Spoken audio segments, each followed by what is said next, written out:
जी बिल्कुल, ठट्टा ज़िला में होने वाले आम इंतखाबात की तैयारियाँ का सिलसिला शुरू हो चुका है, मुकम्मल हो चुका है। इस वक्त आप देख सकते हैं कि पोलिंग अमला बड़ी तादाद में यहाँ पहुँच चुका है।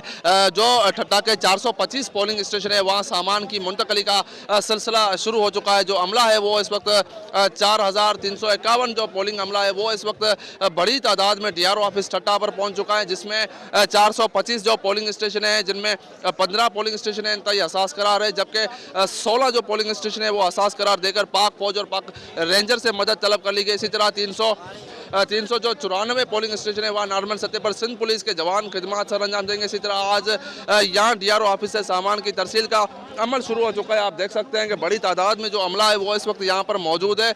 और मैं ये भी बताता चलूँ कि ठट्टा की एक कौमी और 2 सूबाई नशस्तों पर पाकिस्तान पीपल्स पार्टी, जमायत इस्लामी, मुस्लिम लीग नून और दीगर जो जमातें हैं उनके साथ साथ आज़ाद उम्मीदवारान में जो है कल 8 फरवरी को दंगल होने जा रहा है ठट्टा जिला में। लेकिन इस वक्त DRO ऑफिस ठट्टा से जो 425 पोलिंग स्टेशन है वहाँ सामान की तरसील का अमल जारी कर दिया गया है।